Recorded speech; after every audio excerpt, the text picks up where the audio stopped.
A very good evening. Norris window ki dialogue assuming tabiri punamokpo han bamakta da dongi HEEYAI LEIMA tongbramna punamokpo taramnok chaboloina na ikopno na krumjari ngasi Norris window na khana nei na bidokta pogachari bangasi ki topic impact of Operation Sindoor in Northeast hariba topic asini koigi how khiba April ki tang kungani thoida Jammu and Kashmir gi Pahalgam da koigi tourist kunga Taruk Madusu Kogi Nepal citizen ama yauna Pakistan da based over terrorist Kangbu amana yam tamthina hatki hariba Kogi Pahalgam terror attack asiga mari leinana ngarang megi tang taret Kogi ahing pung amaga makhaida Kogi Operation Sindoor haina mingthondona Pakistan gi tongan ba location mapanda missile Indiana missile attack tauki hariba Operation Sindoor sina ekogi northeast ta kari karamba impact la kadage habasi khanane na gidamta hariba topic asi pukachabani hariba pukachariba topic asibu khanane na gidamta ekogi studio da tongan ba panelist ahum lengshin bidro lere ahan bada ekogi pabung retired army veteran kogi pabung sarat taram nokchari ani shubada kogi oja hemanta kogi senior journalist oja hemanta busu taram nokchari ahum subada kogi oja hijam chandra kumar advocate kogi oja chandra kumar huzik yauraktri nghaktang leraga yaurakani masigi dang tamiyam ngakpi gani ayam nuaijai ngasigi pokachari ba topic asida kogi panelist ahum makna isai sa gi achinba matam khara khajik tang kaithok piduna hariba topic asida isai sa gi ba warol thambigani haina lengthok pirakpagi damangta northeast window gi mai kaidagi hanna thagat pa phongdokchari pugachari ba topic asiga mari laina ihan ba wang sei oza hemanta da lakjage oza hemanta hariba khogi akogi sigi operation Sindoor sina northeast ki geopolitics ta kari ahong ba kari changes kari effect lak kani habagi apprehension ga dilai oza sigi matang do jang tang thambi hoi ai du su ai khumjagi aduga han bada Operation Sindoor hari marko aduga masigi uziki langi pau ama laisi mathang kano khara sum thamam dragadi danglam lu sum da lak point thone ko ai kitang sum kan tu jage akhoi masigi nualam dai haidi adre ahing mungai matung haitare pung ama khai ta basida Indiana akhoi Pakistan da daiba phongna laibang aktani Pakistan gi army na moi loin mag tong aktani ado POK da khar yawi ado den moi maroi mafam mayam da yawi yaw phamji mafam mapan dani location mapan dani mapan da laiba terrorist ki singi magi training camp ado mayam sida missile si copy ado hadi air attack tawi habani amon targa diko air attack tawi missile kapasi missile tare ka kapu wala moidong mante khone khan bada missile yamgani ado mafam du location du di only mapan khaktani hawan ala thodok tu da khoi Indiana claim tawi moi humudra hena hat kre terrorist humudra hena hat kre hai ado simule adagi sagi Pakistan saure moi ko moi si akhoi kudan basi moi na artillery na hale kaidagi LOC wangwada leiba khundariba India gi misam miyam ta khundaba sida moi na artillery kapsale ada misam tara shir ado kontra hen mana shoga hujik nei sini ko tawri singje ado sagi Pakistan da leiba terrorism gi manungda khwaidagi tamthiba kharano hargadi Laskar E toiba yauri ajese E Muhammad ki kamu yauri singsi Laskar E toiba ki magi mujigi ki commander in chief orise magi family gi mi tara shibda yaure sikam ham tawi sim haiko aduga nuai taba thodu hagar India da yam nuai taba da khoi hegi yengboda nuai taba mi yawi kaino kada gi shiriba terrorist ne na hariba mayam do Pakistan moi awang mathak ta hero amadong na moi si puroi bagi thorom ma moi leikat bagi thorom ma pangthoi ko Pakistan gi national flag asin kup tana khotna toroga adu tawbagi port ama kha ui madu makti khoisu egi yeng song mum pawi noi tabum jo pawi adu tawre do thawak amani terrorist na den gadab ne adu gadi terrorist ka Pakistan gi government siga moi military ga leinari ba mari do yam nakai shenge sima khoi khange ko sima tang sida simle adagidi ngasi si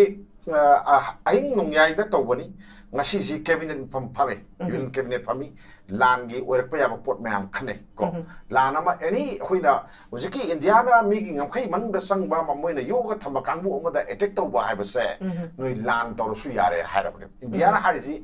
la khoi lapthok ta ba war ama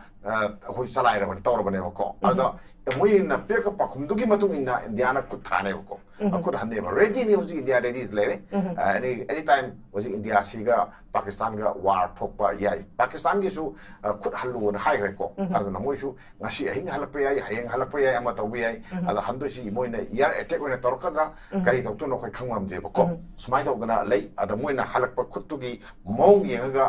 lan thokpa thokta ba haibasi smaina lepkani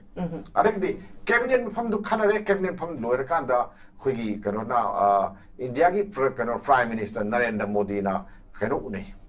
khoigi President of India ko Dr. Ganogi khoi Dorpati Murmur se ma unai pau tami nganange pot pau tami ngasi cabinet ki den lepak sida oirak pa ya pot me amdu mana pau tami wa khne similar ko ado hayeng si all political party ki meeting kawi ada union home minister na shat tawi ya na kali ano khoi ado ngasi sina prime minister na share lorga Masagi Pakistan ga lona badal laiba state mayam sekta sopa ya state mayam se state tare ni pan dai singje masigi ka ro singji submission singji ka orga meeting tawi tawga da tawi da mayam ma tawi ko sim lere then atopa amana amuk ngasagi kano se ngasi si kano ga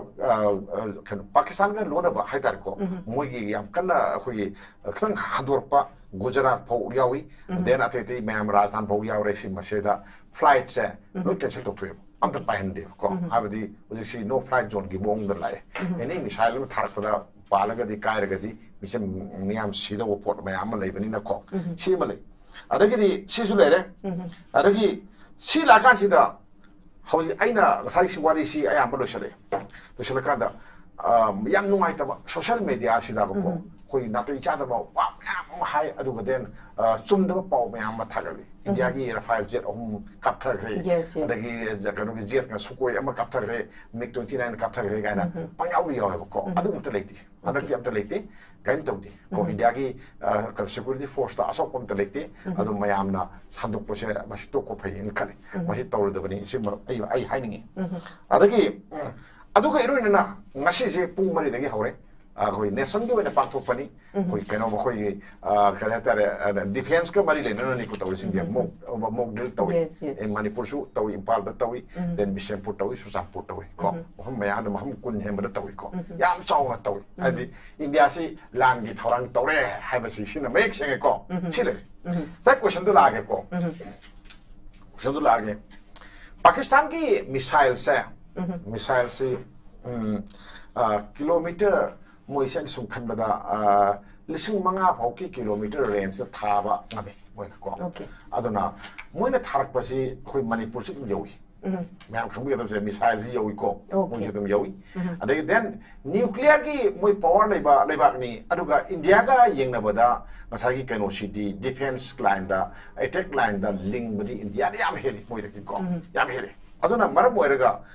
moigidi India ka lan songna bai si akhugi khak pa ya de ko khak pa ya da banina aroi bi kulai thana bo moi tharang tawe aroi bi kulai kaino moina ta pithibhi sa nuclear war thongna ba moi tawni nuclear war tawni hai nuclear bomb caption gani na moi tharang tawi any khuju kulai me ama arai ba ge sina ro oina moi le pak to bi kaino na president na thokki bu lekre ko sineba stories aduna India na ngasigi chathagi ba attack ngaragi hoki ba nongal da chathagi attack to da civilian gi target hom da target to di number 1 number 2 atopa mana Canada masagi Pakistan ki security force ki amata da attack to missile kapti se aduna tapadi malem gi pitri malem da leriba lepak sing si da pirisi India na sathari ba se Pakistan da sathar ba nate terrorist na sathar ba ni terrorist do kadare Pakistan na sange pham ke lei haibu ki ingit ama pi bani si de aduna Pakistan na kapak missile not issue aduna lan si leipakta moina missile cam le do no sinda moina India pon ba nung chu na nung chu missile nung chu bu do ke su ponte ko moi cam ma moi dilare le ba ne ke su le ponte ko India na moi di yam hen sai ji ni ko moi to khro Russia volta Ukraine da chinba thungna ba khoi bomb ka na bomb leite aduga missile ka no missile leite missile makhan mayam ma lei aduma technology le je hai wani akhara le je bai wani aduga chinba thungna ta ka ta full ta thugai ge gai judi nuclear sin ta leite ba ko aduna moina ka pa ngambada target khara adum la sin toni kara da ha ba lan si Indiana ngasagi kanosi water sing da tawi sing da kra wai da kaino harga da Indus water treaty da mana tawi se asa so bola la na ma tawi ni ko sing da asunda ya soko do ni tamna soko do ni mi mayam sing ta phang do ni then lo ho do ni si so bola na ma Indian tawi kaino mo to thok tu la man sing ni ko ani su po ni ni tawi sina aduna Pakistan da kura harga halak da missile na halak matam da asagi akhoi ni yeng si akhoi communication line mayam si thadat na ba torok pa ma then asagi dam mayam ama akhoi sari ba mayam sing je mo ising thingbagi dam mayam tori sing je dam thugai na ba missile kapsalak pa ama then adagi di akhoi gi sai da lei ba development tori mayam ama le ra je ko sing mayam se tor kan da mathang kap pe ha sakhot pa mayam lei ba mayam ar military installation mayam lei mayam se masida attack tor kan ko ado Manipur di thoina wani ngai lite Manipur di kai lite no je kai lite sakhot pa gi mangala ba phang da lam amani sem da ba lam amane ba ko ado na akhoi di sai de kan da soi ado akhoi na sok to ji kai no kan da dai sa na thang ba polam mayam yoroi adagi petroleum production yoroi natra ado mayam sine ba ko ado ga akhoi na nungai ta ba pot amana ngasagi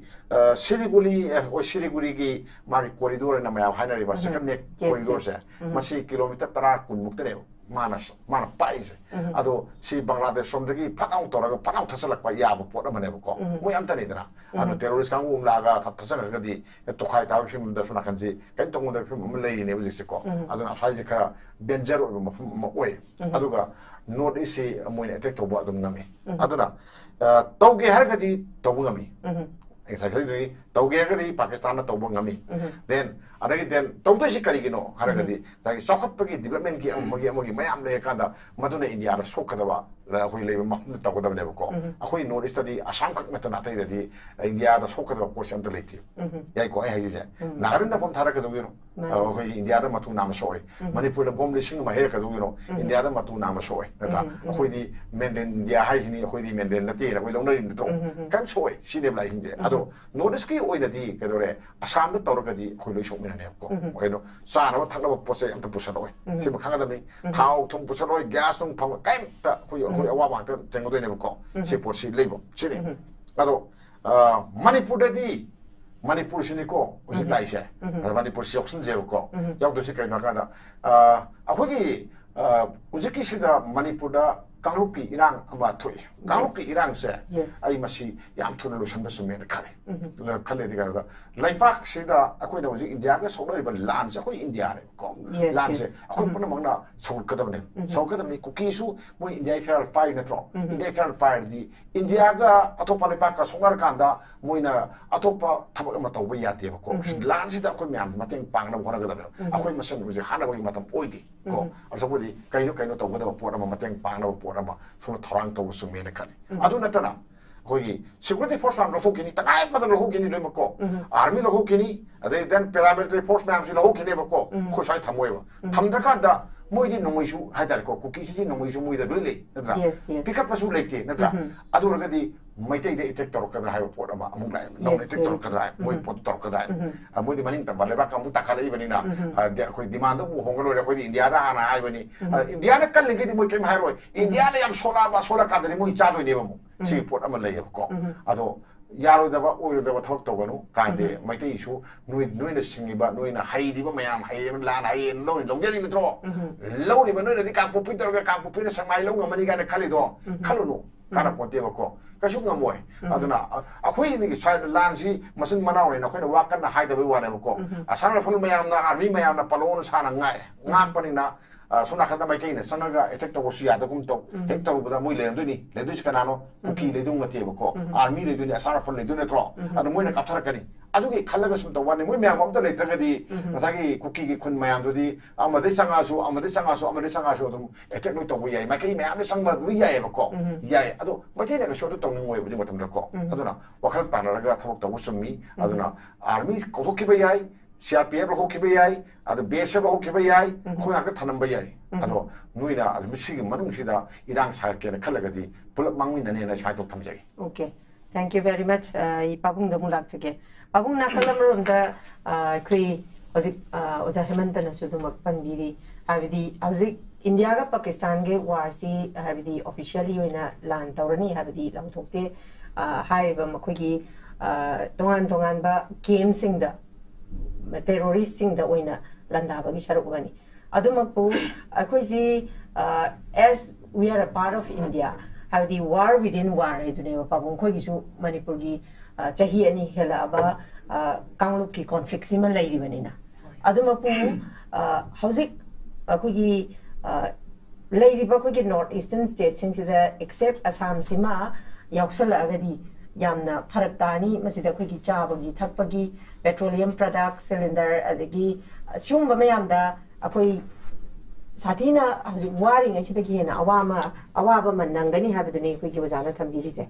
masida pabungi oiba moti kari thambini aina wapum khara pandringai da ai 1979 da Pakistan ki POK area amasung jangar te lermi ai ki poche just 25 years ni leksi just I bol na scenario ko madu da koi ki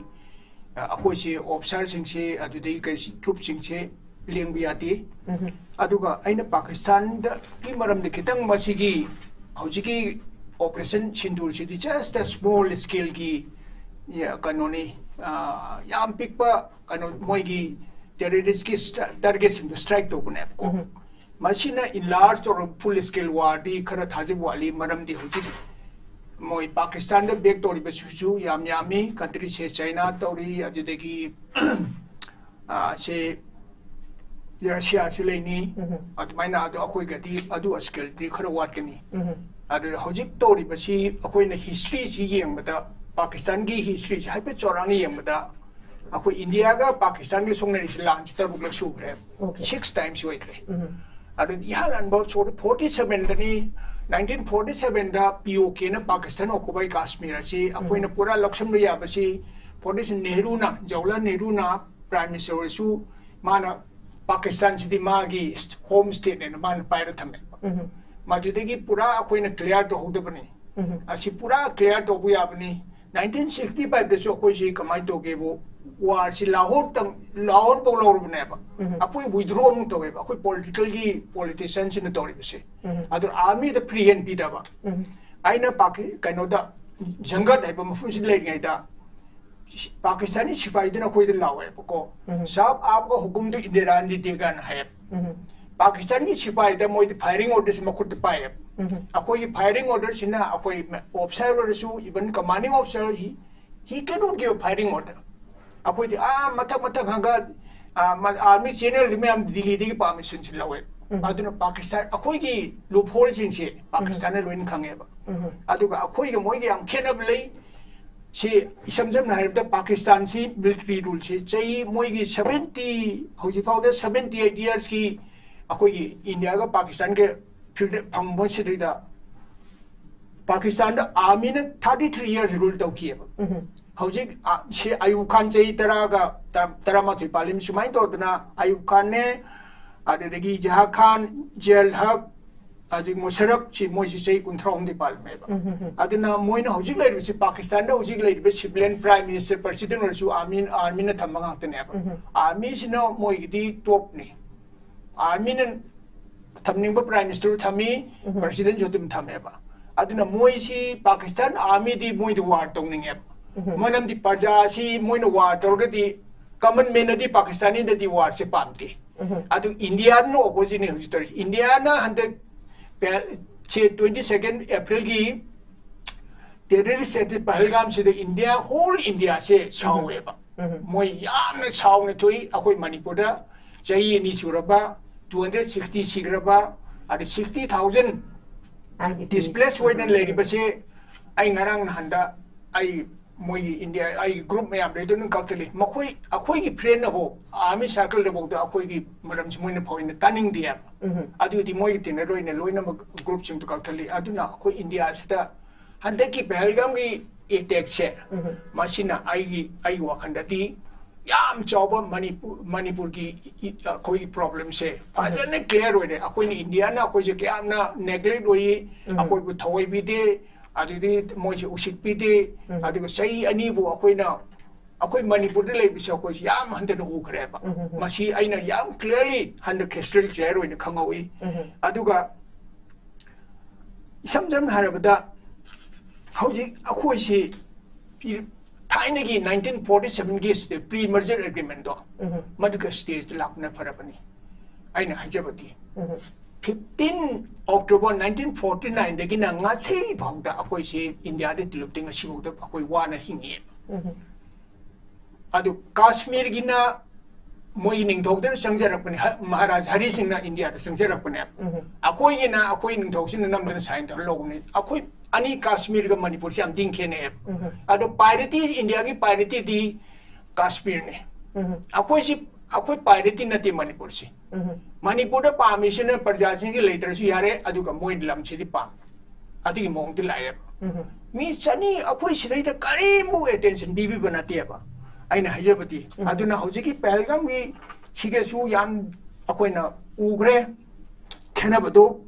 adu ka Kashmir gi situation di bom ete kari de be no moi si nuti ke tum kam nei moi ne nuti si adu moi kap Pakistan akoi lai nuti ke tum kapin no moi si mado akoi ka suina khande no moi any time ba kap kani adi winter ge matam de moi kamai to ge bo akoi gi no moi maru da akoi treasure round na ma le ba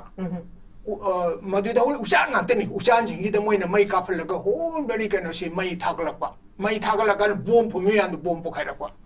aduna akoi Pakistan si di akoi khong da yuba tingang gum mane yam shawo tingang gum ne India gi da mak thati adu Pakistani sin akoi ji usit pa su tauti isam sam akoi yam jawi ko adu ka akoi India nam yam strong hoi kari hoi su moi na ti usit te ba ma mongom de moi gi wakhanda picture su makoi na dum wakhale moi Kashmir sini moi gi hek pam nan loksen na bo ni moi adu ne ba adu POK de le ri ba si am na Muslim na te ba yam yauri adu su Hindu sing su le ri adu ga hojik oi de ba se sin de di large scale do oi ga Manipur de impact yam la kane di khande adu ga moi hojik HEMANTA na gi de ni troops sing di pull out to kini 160,000 mon moi lakhi ba do Gujarat da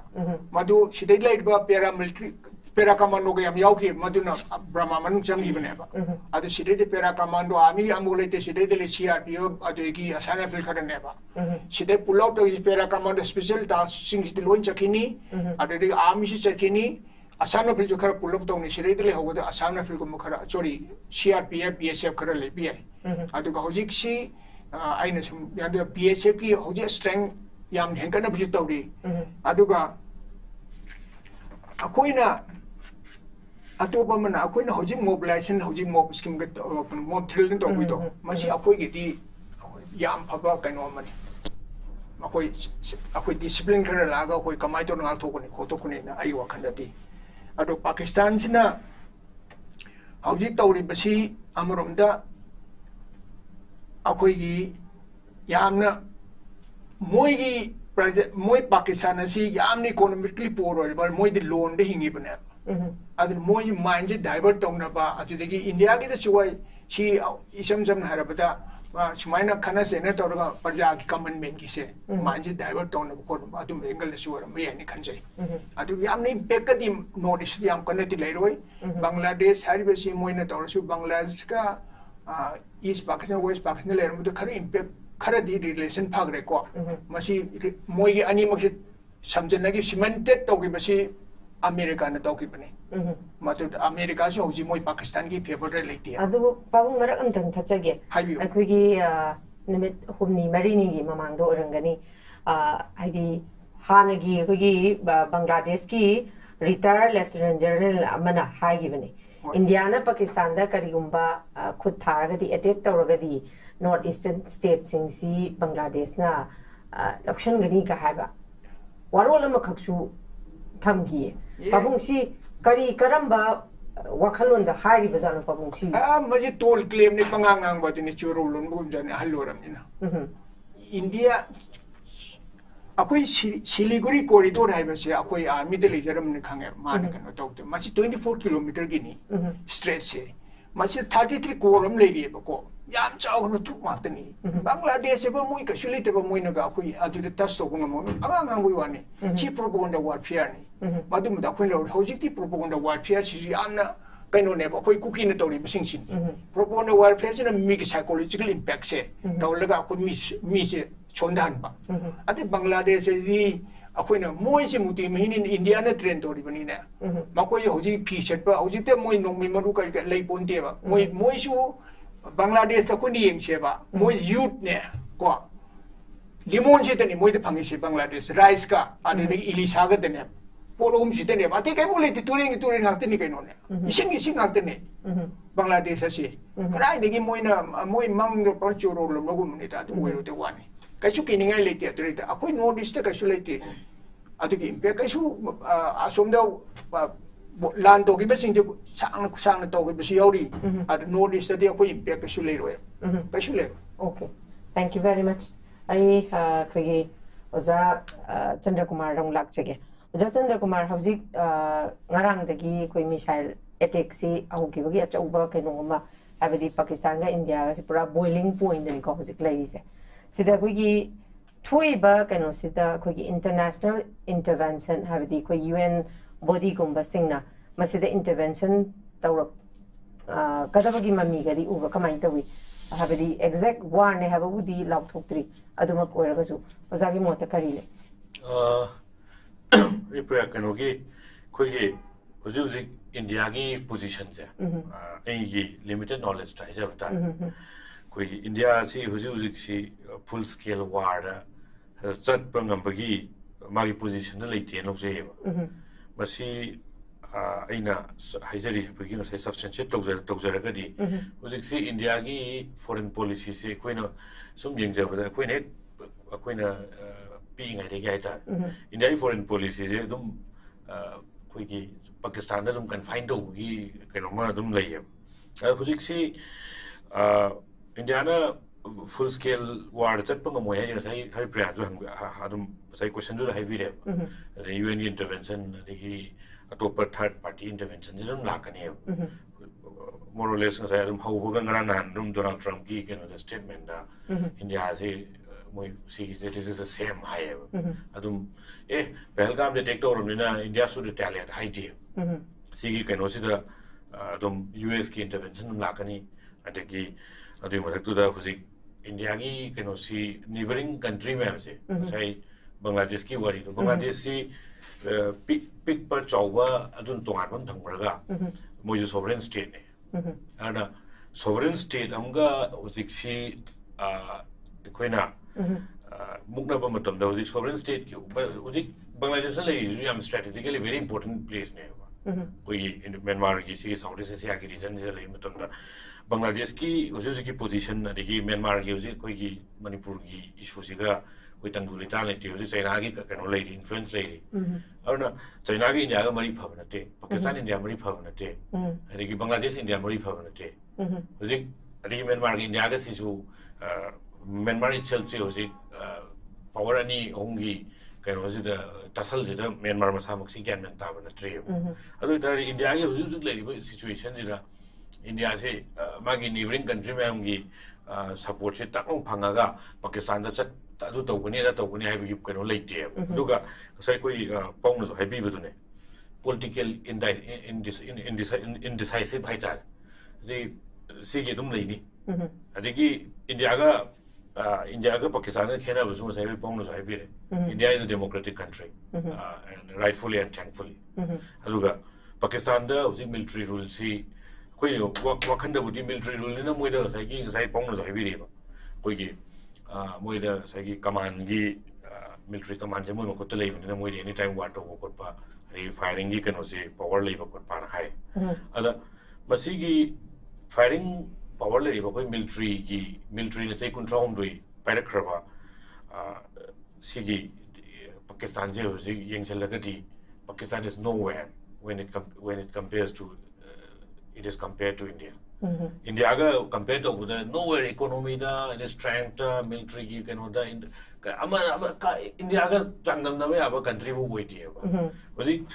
aduna Pakistan military na rule to rum bagini na logzui ma do ai military na India gi military handle log hai jab na te ko sai gi hierarchy gi koi gi power is the more it is distributed the more it is it goes out of control aduna huji koi na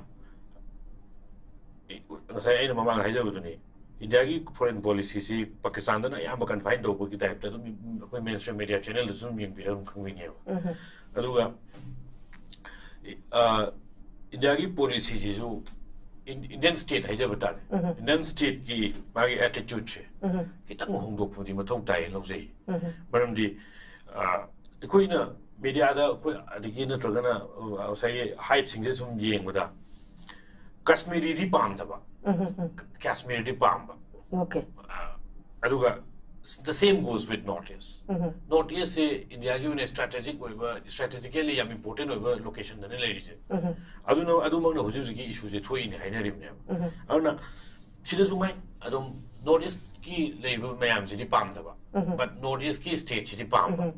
Masigi Indian state ki masigi attitude jim hong with mathong tai ta ngai fadana. Masi adum substantiate to the say racial issues me am lai khoi da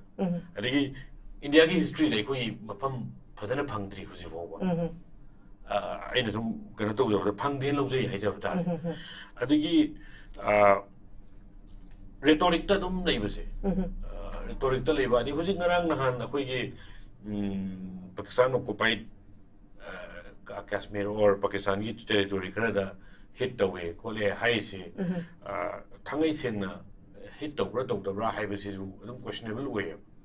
aduga hoi hit tawrungani atawraga su heta full scale da khoi gi public ta khoi su kayo karigum kharaji tawri haiba yana na ba khoi gi mayam da public outcry le ba pong sai haibi bu khoi gi innocent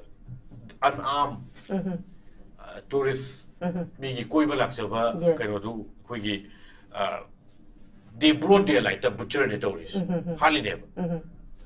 ID killing highway butcher ne brought their like that adugi situation no la kan India government na koi di Facebook moi gi page ban torani moi apps ban torani ri moi mobile apps pe game ban torani dun DRO se moi su khang hebe India government gi karo se aduna something uttaya di haibagi kai ni white wash hai tare madugi adi optics ne na lojai bai idea adiga full scale da war thokani haibajimadi ai thazati lojai. Okay, thank you very much. Thagachari I was a hemanta dang makhat chathajage oja kuigi haidi war se full scale da thokani habagi thajaba budi laitri haidi aduma pu karigumba attack sina kangkhat laktana ko oja akui hai masida haidi karamba phibam da koi escalate tawgadagi habisigi matang sida ozagi motadi kari thambini oja hoje akhoi India gi sem thamgi je ko koi kanada geopolitics ta amugi yengba then adagi di simatan re yeng se ko ngasagi Iran na si kanam mayam le khangi Iran na si Muslim gi adumba mapang yam na kanba adumba kano malay lan mi da yam na kana lan gi yam kana khona jaba kan wo mane mo ko adu kano ga Israel ga am kan tong aduna mo gi general hali Israel haleko aduga then ateti makuk thongba mayam amogi ko intelligence ki amagi then adagi di thaina manga di hona mi nuclear side ne tobunda missile capsule laga adum attack toba mayam ma lei ko lan kaya thinare ado adu lan sina maram oirkanda adum hoju phawba adum mai position semnarga roi de lan gi motive tu roi le hai tare ko adu hadaki koi dingaida kairona ahogi moi machine si amo hai tare Iran ga Israel ga si lan aurai ba haina so haira ja jani ko missile ka pa ma to ma ma so matang tong re ko tong na bisi kaino sagi kairona ahogi kaino Iran halak pasi amukta da missile lising amagi mer ka pe ko missile lising ma maseda kana yor ni ko drone ma am yorni sai drone hai masa mathanta adum khoi sijaba hai tare mathanta bukhai jar sijaba adum ma yam se khoi India to di madu ka khai ba ngam dong man di mi di ka khai re mi adum ma yam ko adum ma yam oh ina toraga Israel sida kap thare ni ado lani thokti tugai ni ko ado amaju khut ane na dam hai adum hali ko ado landi tokdi mo sikho natra aduna sisu samale sisu ngasi khoina ngarang khoigi kanguna kapuri kanda mi ju kunale hale ado goden kuralak paisi mayam khami ramani khalak pada khoi tarashi ni ko ado then Indiana kapi missiles kapi se masi confirm ko masi propaganda nati mi shiri ni mo jar su mi shiri ko mi yakhi um ko shiri ko madu khoi lu ure be ba ko lu ma social media da lu le ma tani ase boina lu le ma tani ko adna khoi si lanama khoi full scale war ma tawdra tawrodra hi animak se keno agar Pakistan ja khoi na sone no yati military da amna ga khoi ni yeng do se hadi Indian army da gi moi kamu si moina ta de ne khamjari ne mo juko aduga then India da leriba nuclear power si da gi khoi na nuclear power he re ha mali ma si ai nuclear power si moina he re hen ma si khoi na bomb sam le ka da moina bomb sam kun de ado bomb di amam thadar ani thadar lo bi de ni ko lo bete ar power si moida ma to na le ya ha ado moi gi lami sing na Indian army si thoya thati adum anytime mo attack adum tobunga mi sangbunga mi ma tobunga mi adum haraga le sine ko ado khodi la sida mi ge khuda halakba halagi ba khutuna soidana parliament house haladi India land torodra yes so mi ko or na tagana civilian casualty yam dama da yaro ko India land torodra mi tokada al modi legadra sine ko torise ji ye ko yo sagi hanan hawai gi keno me am do ko khangre khoi kano da surgical strike ena to surgical strike si oidi si di padaba pona lan torbo po amane se khoi ure ko lan is to se aragi then sai water treaty kano in this water treaty do suspend of is ni ko sumo me amari then uji dam torga turel baru turen kra adum isin kedo tamisine ko si India si hanakti sawe pende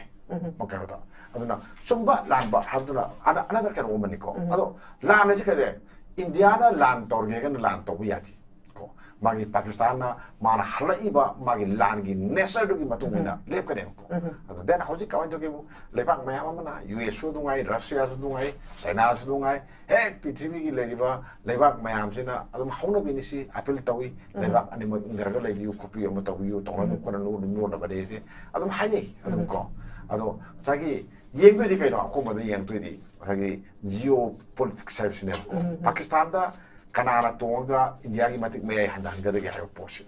ko ado India si kamai torga khoi bapangan si hapsal laga China si kamai mo kamai bai por se kra handang ngam mo de ga si yengi ne ko China na mai kulai me ama sari ba kulai me am ti sang yeng na ba khoi gi ai go da le ba kulai se noi ki o se India ra sin ka da ne ko kana se da Pakistan gi thu de gi Pakistan ma de post du mo na pasha laga India ra ka pa ka da China gi kulai ni khang ni China si pang kal le si male mi le pa me am khang do tra adu gi da mo thorang torga ngai le ba po na ma ne ko China na Pakistan si he na dum na lowi maram di kai ha ka da sagi moi military equipment mayam sing se China de gi le ko ado India di China de gi le di Europe countries de gi le ba Russia de gi le ba smai tong le ne ba ko aduna smai de aduna war sigi mang da trade ma muk sang e ba ko na mo itiki se muk sang e ba ko ko ji ka do ge mo America na ꯂꯣꯟꯅ ꯀꯥꯎꯝꯒꯅꯤꯀꯣ ꯑꯩ ꯅꯣꯏ ꯈꯨꯠꯂꯥꯏꯁꯤ ꯋꯥꯠꯂꯦ ꯁꯤ ꯑꯩꯈꯣꯏꯗꯒꯤ ꯂꯧꯅꯦ ꯂꯨꯄꯥ ꯑꯁꯨꯛ ꯈꯛꯇꯅꯤꯅꯦ ꯅꯣꯏꯒꯤ ꯌꯦꯡꯉ ꯄꯤꯒꯦꯅꯦ ꯂꯥꯟꯁꯤꯒꯤꯅ ꯁꯤ ꯍꯥꯞꯆꯜꯂꯨ ꯁꯤ ꯑꯋꯥꯠꯄ ꯃꯌꯥꯝꯁꯤ ꯂꯩ ꯁꯤ ꯃꯌꯥꯝꯅ ꯇꯧꯗꯣꯏꯁꯤꯀꯣ ꯑꯗꯒꯤ ꯗꯦꯟ ꯆꯞ ꯃꯥꯟꯅꯩ ꯔꯁꯤꯌꯥꯒꯤꯁꯨꯀꯣ ꯅꯣꯏꯒꯤ ꯋꯥꯔꯒꯤꯗꯨꯗ ꯌꯨꯔꯣꯄꯤꯌꯟ ꯁꯤ ꯋꯥꯠꯂꯤ ꯁꯤ ꯋꯥꯠꯂꯤ ꯁꯤ ꯋꯥꯠꯂꯤ ꯁꯤ ꯋꯥꯠꯂꯤ ꯆꯥꯏꯅꯥꯒ ꯅꯣꯏ ꯀꯥꯎꯟꯇꯔ ꯇꯧꯅꯕꯒꯤꯗꯃꯛꯇ ꯑꯩꯈꯣꯏꯗ ꯂꯩꯕ ꯈꯨꯠꯂꯥꯏ ꯑꯐꯕꯁꯤ ꯂꯩꯌꯨ ꯂꯨꯄꯥ ꯑꯁꯨꯛꯅꯤ ꯁꯤ ꯌꯣꯟꯅꯒꯤ ꯃꯌꯥꯝ ꯃꯅꯨꯡꯁꯤꯗ ꯇꯧꯅꯔꯝꯒꯗꯕ ꯃꯌꯥꯝꯁꯦ ꯑꯪꯐꯪꯒ ꯇꯧꯅꯔꯝꯒꯅꯦꯕꯀꯣ ꯗꯦꯟ ꯐ꯭ꯔꯥꯟꯁꯅ ꯍꯧꯖꯤꯛ ꯑꯩꯈꯣꯏꯒꯤ ꯃꯣꯏꯒꯤ ꯍꯧꯖꯤꯛ ꯔꯦꯐꯥꯏꯜ ꯁꯤꯅꯔꯤꯁꯤ ꯑꯅꯗꯔ ꯃꯌꯥꯝ ꯑꯃ ꯑꯩꯈꯣꯏ ꯀꯩꯅꯣ ꯇꯧ ꯂꯩꯔꯤꯅꯦꯕꯀꯣ ꯑꯩꯈꯣꯏꯒꯤ ꯗꯤꯃꯥꯟ ꯇꯧ ꯂꯩꯔꯤ ꯅꯠꯇ꯭ꯔꯣ ꯑꯗꯨꯅ ꯂꯥꯟꯁꯤ ꯑꯩꯈꯣꯏ ꯃꯁꯦꯟꯗꯤ ꯊꯣꯛꯅꯗꯕ ꯑꯗꯨꯒ ꯃꯥꯂꯦꯝꯒꯤ ꯃꯌꯥꯝꯁꯤꯅ ꯇꯧꯔꯒ ꯂꯥꯟ ꯊꯣꯛꯄꯒꯤ ꯐꯤꯕꯝꯗ ꯂꯩꯌꯦꯕꯀꯣ ꯑꯗꯨꯕꯨ ꯑꯩꯅ ꯑꯝꯇꯪꯗꯤ ꯍꯥꯏꯅꯤꯡꯉꯤ ꯁꯤꯗ ꯉꯁꯥꯏꯒꯤ ꯄꯥꯀꯤꯁꯇꯥꯟꯅ ꯀꯔꯤꯒꯤꯅꯣ ꯇꯦꯔꯣꯔꯤꯁꯁꯤꯡꯁꯤ ꯑꯁꯨꯛ ꯌꯥꯝꯅ ꯂꯨꯝꯅ ꯂꯧꯔꯤꯁꯤ ꯀꯔꯤꯒꯤꯅꯣ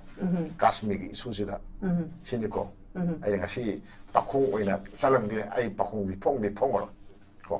ꯀꯔꯤꯅꯣ ꯍꯥꯏꯔꯀꯥꯟꯗ ꯉꯁꯥꯏꯒꯤ ꯃꯣꯏꯁꯦ ꯑꯩꯈꯣꯏ ꯏꯟꯗꯤꯌꯥꯗꯗꯤ ꯇꯦꯔꯣꯔꯤꯁꯅꯤ ꯍꯥꯏꯕ ꯋꯥꯅꯦꯕꯀꯣ ꯄꯣꯛꯁ꯭ꯔꯤ ꯑꯥꯔꯃꯤꯅꯦ ꯄꯣꯛꯁ꯭ꯔꯤ ꯋꯥꯔꯅꯦꯕ ꯇꯧꯔꯤꯁꯤ ꯄꯥꯀꯤꯁꯇꯥꯟ ꯂꯥꯟꯃꯤꯅ ꯆꯪꯁꯤꯜꯂꯒ ꯑꯩꯈꯣꯏꯒꯤ ꯀꯥಶ್ꯃꯤꯔꯗ ꯂꯥꯟ ꯇꯧꯕꯗꯤ ꯌꯥꯗ꯭ꯔꯦꯗꯅ ꯄꯥꯀꯤꯁꯇꯥꯟ ꯂꯥꯟꯃꯤꯅ ꯁꯦꯝꯕ ꯄꯥꯀꯤꯁꯇꯥꯟ ꯂꯥꯟꯃꯤꯅ ꯅꯦꯛꯄ ꯃꯌꯥꯝꯅ ꯇꯧꯔꯒ ꯂꯥꯟ ꯇꯧꯍꯟꯕꯅꯦꯕ ꯃꯅꯤꯄꯨꯔꯗ ꯀꯨꯀꯤ ꯄ꯭ꯔꯣꯛꯁꯤꯁ ꯍꯣꯏ ꯋꯥꯔ ꯑꯩꯈꯣꯏ ꯈꯪꯗ꯭ꯔꯦ ꯑꯩ ꯃꯗꯨꯒꯤ ꯃꯇꯥꯡꯗ ꯑꯩ ꯃꯇꯥꯡꯁꯤꯗꯗꯤ ꯄꯜꯂꯔꯣꯏꯀꯣ ꯑꯗꯨꯒꯨꯝꯕ ꯅꯦꯁꯟ ꯃꯌꯥꯝ ꯑꯃ ꯍꯧꯖꯤꯛ ꯑꯩꯈꯣꯏꯅ ꯎꯏꯌꯦꯀꯣ ꯑꯗꯨꯅ ꯃꯣꯏ ꯑꯥꯗ ꯂꯩꯕ ꯏꯟꯗꯤꯌꯥꯗ ꯑꯦꯇꯦꯛ ꯇꯧꯔꯒ ꯃꯣꯏꯅ ꯑꯥꯗ ꯍꯔꯥꯎꯔꯤꯁꯦ ꯃꯣꯏꯒꯤ ꯄꯣꯛꯁ꯭ꯔꯤ ꯑꯥꯔꯃꯤꯅꯤ ꯀꯣ ꯇꯦꯔꯣꯔꯤꯁꯁꯤꯡꯁꯦ ꯏꯟꯗꯤꯌꯥꯗ ꯇꯦꯔꯣꯔꯤꯁ ꯍꯥꯏꯕ ꯋꯥꯅꯤ ꯄꯥꯀꯤꯁꯇꯥꯟ ꯑꯥꯔꯃꯤꯅꯦꯕꯀꯣ ꯃꯣꯏꯅ ꯈꯨꯠꯂꯥꯏ ꯄꯤꯔꯒ ꯁꯦꯜ ꯄꯤꯔꯒ ꯂꯩꯍꯝ ꯄꯤꯔꯤꯅꯤ ꯃꯌꯥꯝ ꯄꯤꯔꯤꯅꯤ ꯇ꯭ꯔꯦꯅꯤꯡ ꯄꯤꯔꯤꯅꯤ ꯂꯣꯏ ꯇꯧꯔꯤꯅꯦꯕꯀꯣ ꯑꯗꯨꯅ ꯍꯧꯖꯤꯛ ꯑꯩꯈꯣꯏꯅ ꯇꯦꯔꯣꯔꯤꯁꯀ ꯁꯣꯛꯅꯕ ꯍꯥꯏꯁꯦ ꯑꯗꯨꯅ ꯄꯥꯀꯤꯁꯇꯥꯟꯅ ꯀꯩꯗꯧꯔꯦ ꯉꯁꯥꯏ 하이ꯗꯨꯅꯤꯀꯣ ꯄꯥꯀꯤꯁꯇꯥꯟꯒꯤ ꯑꯗꯨꯗ ꯁꯤꯔꯤꯕ ꯃꯌꯥꯝ ꯇꯦꯔꯣꯔꯤꯁ ꯃꯌꯥꯝꯁꯤꯡꯗꯣ ꯑꯩꯈꯣꯏꯒꯤ ꯅꯦꯁꯅꯦꯜ ꯐ꯭ꯂꯦꯒ ꯄꯤꯅꯤ ꯀꯣ ꯄꯨꯛꯅꯤꯡ ꯊꯧꯒꯠꯂꯤꯅꯤ ꯅꯠꯇ꯭ꯔꯥ ꯄꯨꯛꯅꯤꯡ ꯊꯧꯒꯠꯂꯤꯅꯦꯕꯀꯣ ꯁꯤꯅꯤ ꯑꯗꯨꯅ ꯑꯩꯈꯣꯏꯁꯦ ꯏꯟꯗꯤꯌꯥꯁꯦ ꯍꯧꯖꯤꯛꯇꯤ ꯑꯩꯈꯣꯏ ꯄꯨꯂꯞ ꯄꯨꯟꯅ ꯍꯥꯏꯇꯥꯔꯦꯀꯣ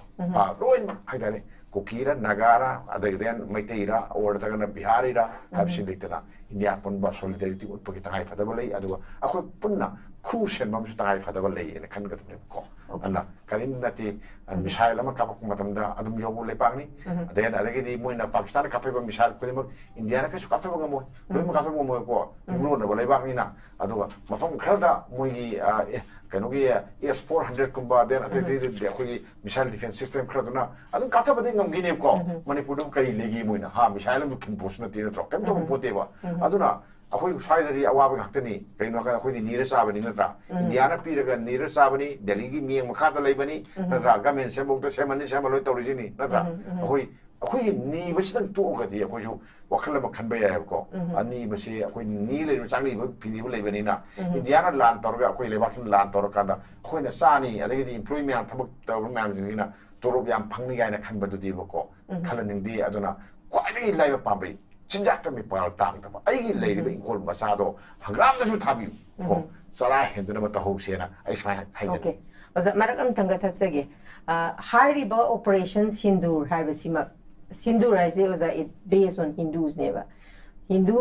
ꯃꯌꯨꯝ ꯄꯥꯜꯂꯕ ꯅꯨꯄꯤꯁꯤꯡꯅ ꯃꯔꯥꯏꯕꯛꯇ ꯅꯝꯕꯗꯨꯕꯨ ꯑꯩꯈꯣꯏ ꯁꯤꯟꯗꯨꯔ ꯍꯥꯏꯔ ꯈꯪꯅꯩꯌꯦꯕ ꯑꯗꯣ ꯅꯥꯀꯜ ꯑꯃꯔꯣꯝꯗ ꯃꯥꯒꯤ ꯁꯤꯒꯅꯤꯐꯤꯀꯦꯟꯁꯁꯦ ꯋꯥꯈꯜꯗ ꯁꯨꯝ ꯈꯜꯂꯛꯏꯅꯤ ꯍꯥꯏꯕꯗꯤ ꯇꯧꯔꯛꯏꯕ ꯑꯩꯈꯣꯏꯒꯤ ꯑꯦꯇꯦꯛꯁꯤꯅ ꯕ꯭ꯂꯗ ꯕꯥꯊ ꯑꯣꯏꯗꯣꯔꯤꯕ꯭ꯔꯥ ꯅꯠꯇ꯭ꯔꯒ ꯍꯤꯟꯗꯨꯒꯤ ꯅꯨꯄꯤꯁꯤꯡꯁꯤꯒꯤ ꯀꯩꯅꯣꯁꯦ ꯀꯟꯒꯗꯣꯔꯤꯕ꯭ꯔꯥ ꯍꯥꯏꯕꯒꯤ ꯑꯣꯖꯥ ꯁꯤꯃꯁꯨ ꯍꯥꯏꯗꯤ ꯀꯩꯅꯣꯁꯦ ꯊꯣꯜꯂꯤꯕ ꯑꯣꯄꯔꯦꯁꯟꯁꯤꯒꯤ ꯃꯃꯤꯡꯁꯦ ꯑꯣꯄꯔꯦꯁꯟ ꯁꯤꯟꯗꯨꯔ ꯍꯥꯏꯁꯦ ꯑꯩꯈꯣꯏꯅ ꯃꯁꯤ ꯀꯃꯥꯏꯅ ꯇꯧ ꯊꯣꯜꯂꯤꯅꯣ ꯍꯥꯏꯕꯗꯨ ꯍꯧꯖꯤꯛ ꯍꯥꯏ ꯌꯥꯈꯤꯔꯣꯏ ꯂꯩꯔꯝꯒꯅꯤ ꯃꯥꯒꯤ ꯄꯣꯠꯁꯨ ꯂꯩꯅꯦꯕꯀꯣ ꯑꯗ ꯑꯩꯈꯣꯏꯅ ꯁꯨꯝ ꯌꯦꯡꯕꯗ ꯑꯩꯅ ꯁꯨꯝ ꯈꯟꯕ ꯋꯥꯅꯤꯀꯣ ꯑꯣꯏꯔꯝꯗꯕꯗꯤ ꯌꯥꯏ ꯅꯍꯥꯟꯒꯤ ꯑꯩꯈꯣꯏꯒꯤ ꯄꯍꯜꯒ꯭ꯔꯥꯝꯒꯤ ꯏꯇꯦꯛꯇꯣ ꯅꯨꯄꯤ ꯑꯝꯇ ꯍꯥꯠꯇꯦꯕꯀꯣ ꯃꯄꯨꯔꯣꯏꯕ ꯍꯥꯠꯈ꯭ꯔꯀꯥꯟꯗ ꯅꯨꯄꯤꯗꯨꯅ ꯇꯦꯡꯊꯥꯈꯤꯕꯗꯣ ꯃꯥꯒꯤ ꯁꯤꯟꯗꯨꯔꯁꯤ ꯅꯝꯃꯤꯗꯅ ꯁꯤꯗꯨ ꯇꯩꯊꯣꯛꯏꯗꯅ ꯅꯠꯇ꯭ꯔꯥ ꯑꯗꯨꯒꯤ ꯁꯤꯟꯗꯨꯔꯗꯨꯒꯤ ꯂꯃꯟꯗꯣ ꯑꯗꯨ ꯄꯤꯔꯤꯅꯤ ꯍꯥꯏꯔꯤꯅꯦ ꯀꯣ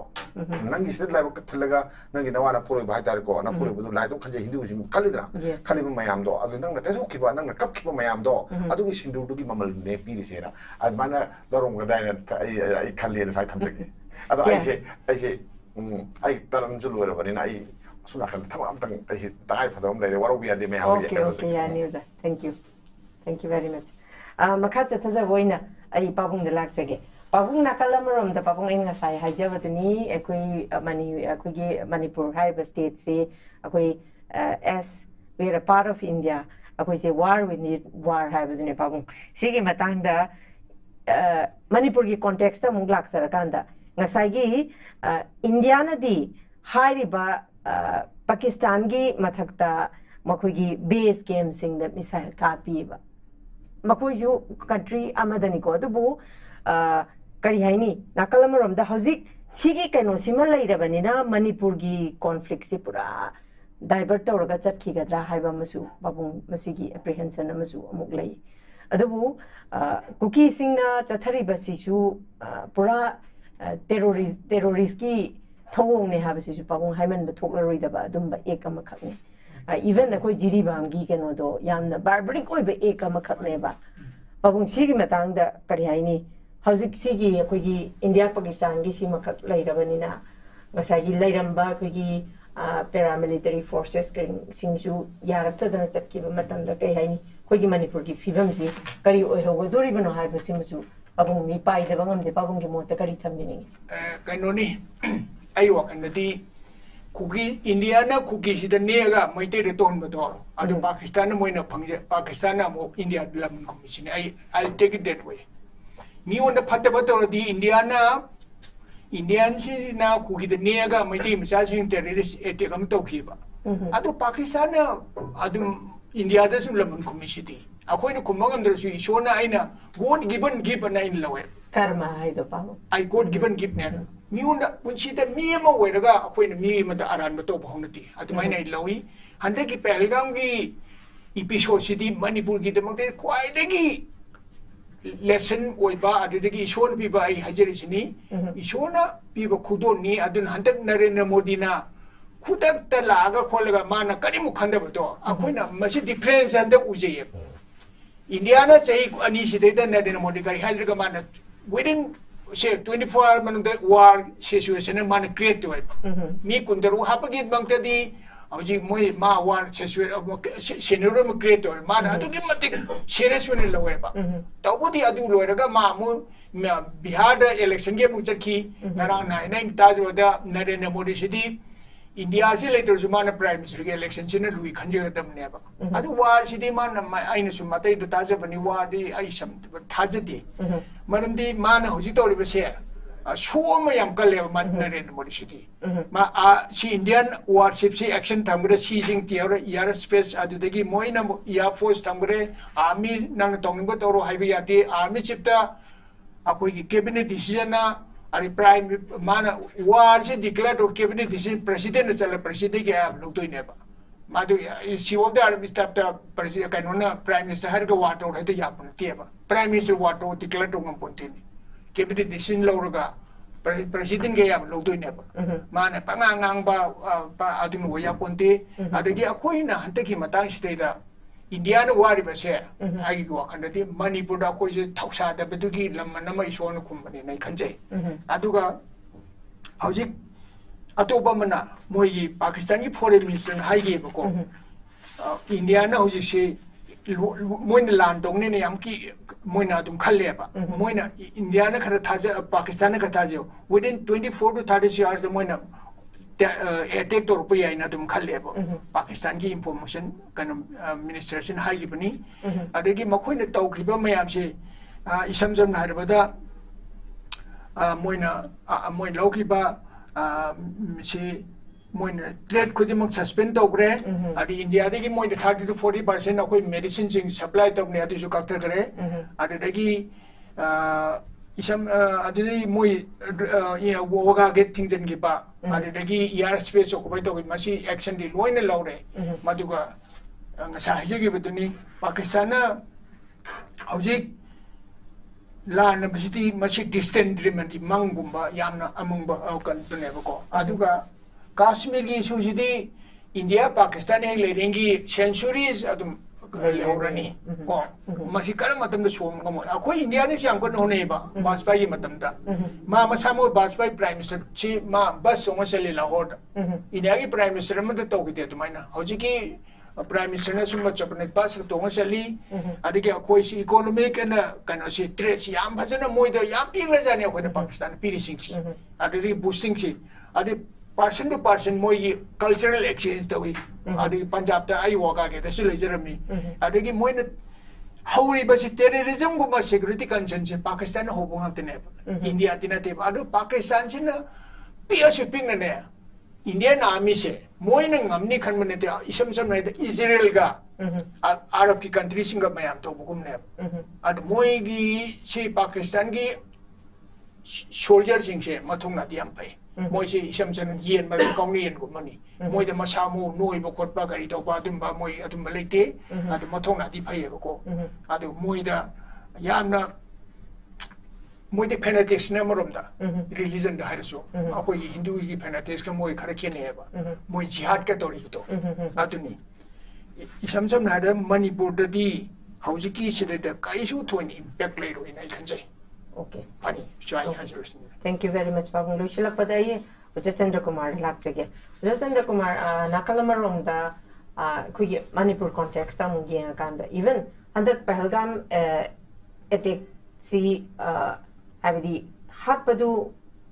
makta da kuigi Muslim sing kan doi aduga Hindu sing ni adubu Muslim sing na tauba terror attack sina habadi terrorist ek oina lauba aduga even Manipur gi context ta laga kuki sing na terrorist thawong chana tauriba terrorist ek sina terrorism ne haidaba simaksu sigi matang sisu akogi government of India na Manipur si pura neglect taure habasima haiman bathoklarui oja Chandra Kumar sigi matang da aduna hojik lairiba sigi phibam jidadi Manipur gi chahi ani phagre nahan even ngarang nahan sambit patra lak patasu tongan ba minister mayam unadana MLA mayam unadana tawi dumapu chap chaba manungi kari wari shin sanari no haiba dumakti khoju khangba ngamdri hojupo sigi matang dadi uja Chandra Kumar ka maina phongdok pining kuige hari priya hojik si world je order ma khatlai di kuigi right wing kangu sina kuigi power sing si tamna paisa lakpagi kino ma be it US be it Brazil ko ade ki atopa Israel ade ki Italy kuigi si right wing kuigi politics po sina moi brigade sina sum India suni BJP right wing moina paisa lakpasi hujikchi world order mane si ada koina gasai Hindu Muslim gi wari maka Hindu Muslim khando ga Hindu hale haise masigi aidi hawrak phamse aidi masi India manung dagi ngasai gi India da hujik chathari ba issue sinu uini na khalle ba maramdi hujik si Hindu Muslim gi angles inataba politics amata tawti yes BJP or RSS ki sigi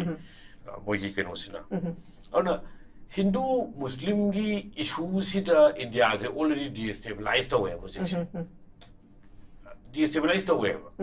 the name calling it starts with name calling demonizing a community community was demonized for ato moi sidi aduni moi sidi dani general population mak tinate sidi population sai community khudi mak to phatab suli afab suli le masi ekoi community bam changi ada now India da kai da way ngasai hari priyan jai bi Muslim to orga di terrorist have for example corona gi issue sida tabiki jamaat se moi chani mu pulle na to ko corona hor pai sida right wing media channels in jina branding je kamai la ke the deliberate attempt to spread corona in India kai gi sai gi fulam mi ba kom kamai ka sai gi gathering se Muslim jing wer pakine now same adugi hen a large scale da kumbamela da pun bada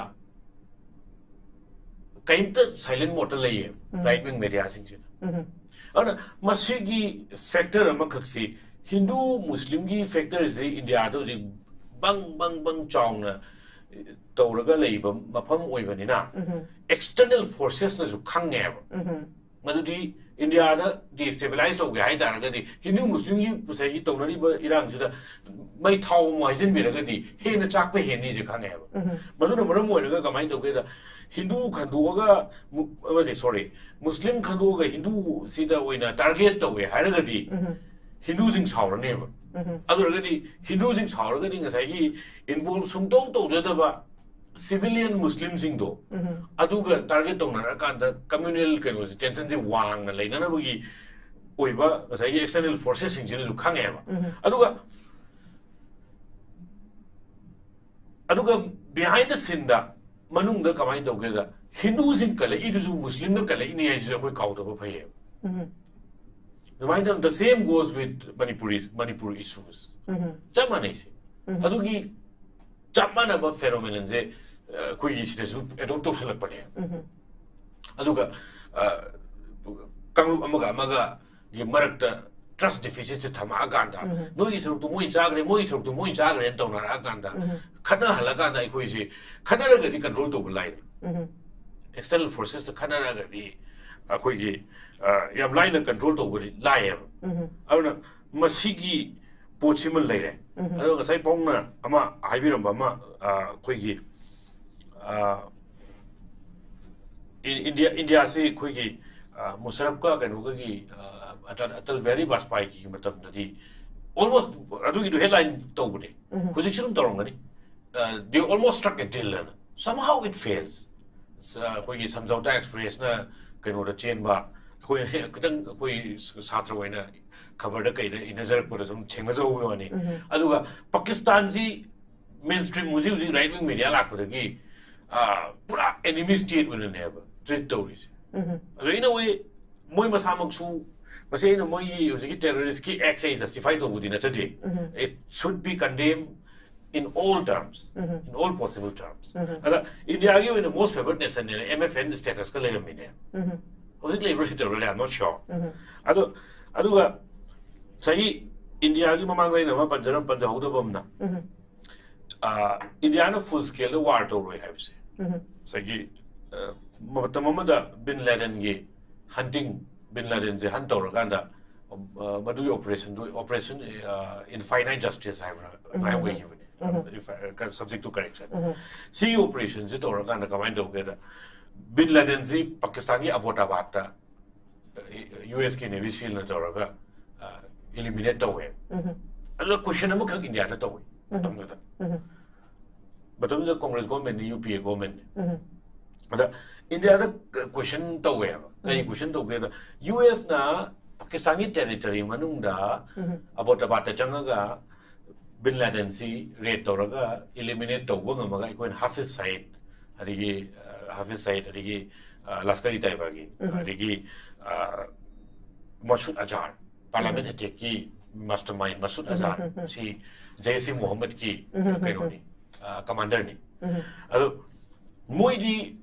Pakistan Manung the Changa, Indiana to Rico, we know on Hangmatam da, Madame Kumba, the PC number, Madame Home Minister of Mali.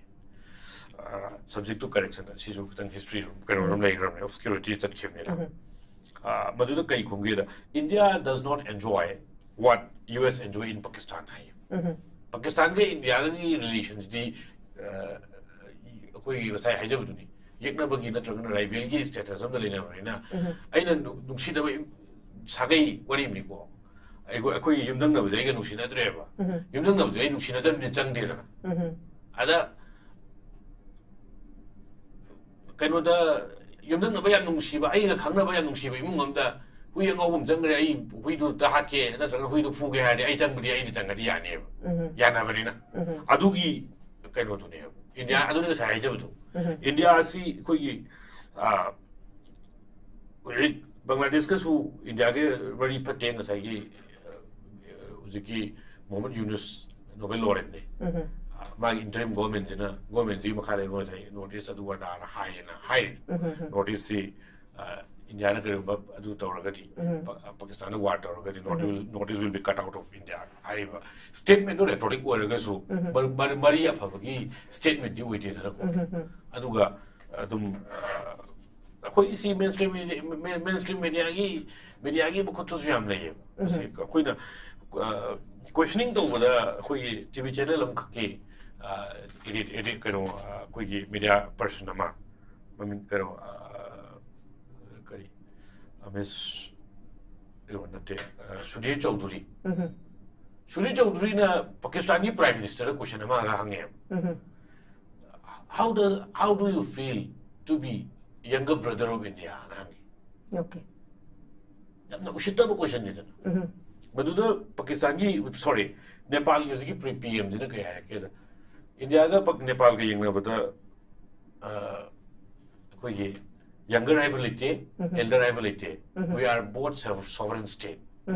Koi ni NINGOMBA sovereign oi bes lenga lebak ni na khumme. Okay. Ana segumba koi right wing gi makoi gi master sing se pin na wana bada atop lebak ta kamai treat tong ni hai bu khang de ma ya ni lebak atu da ni ba se kangong sa ri ba pheba mo mai ta ta tri se ana ma si su sumaina lei alo sai Hindu Muslim ge na hai jab the external forces know that India is boiling because of Hindu Muslim politics, and they also know that if they put some fuel, then it will burn more. Yes. Okay, thank you very much. Ngasigi ko gi pukachari ba topic asi da tongan ba panelist hungi tongan ba warol na thambikre masigi da matta ko gi tongan ba panelist humu ko gi pabung SARAT ko gi ja budi kitang gan chat khare ko gi ja HEMANTA da CHANDRA KUMAR, thank you very much for joining with us and sparing your precious time with us. Yam noije ngasigi pukachari ba topic asi the impact of Operation Sindoor in Northeast havani hariba Operation Sindoor sina ko gi Northeast kari impact la kadagi havani adumapu hojik lairiba ko gi situation sidadi habidi chapchana ko gi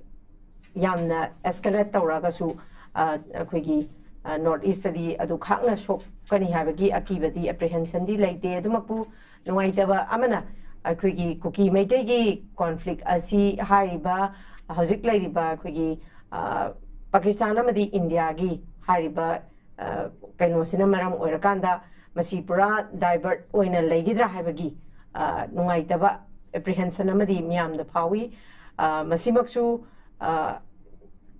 lairiba akhigi MLA sing akoi president ru leiragasu athuba matamda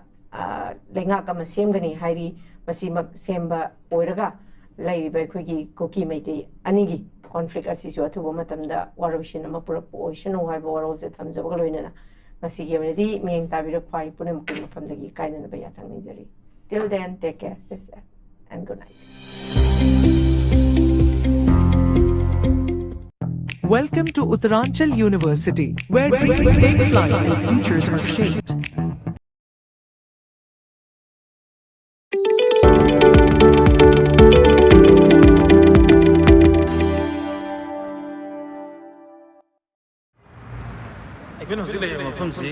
Uzbekistan ki Fargana city dani high city city laiba government medical college amani Fargana Institute of Public Health haiba college ki magi main campus ti sina taba tonganba campus mayam amasu leiri haba tare magi hospitals mayam ama dai adu magi sigi main campus se mayam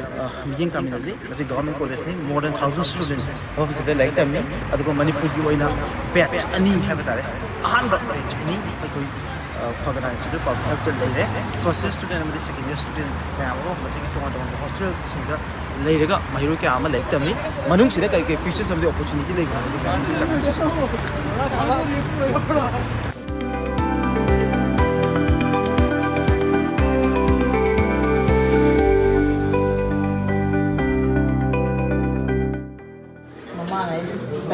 tadi makai di lupa makai buka cak orang kan daga cara kulen dari sampai ibu babi ni.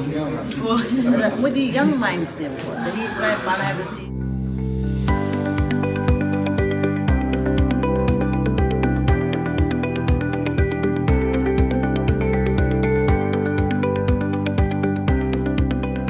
Step into the realm of Assam Downtown University, where we encourage success, experience the pinnacle of academic excellence, and live your best days.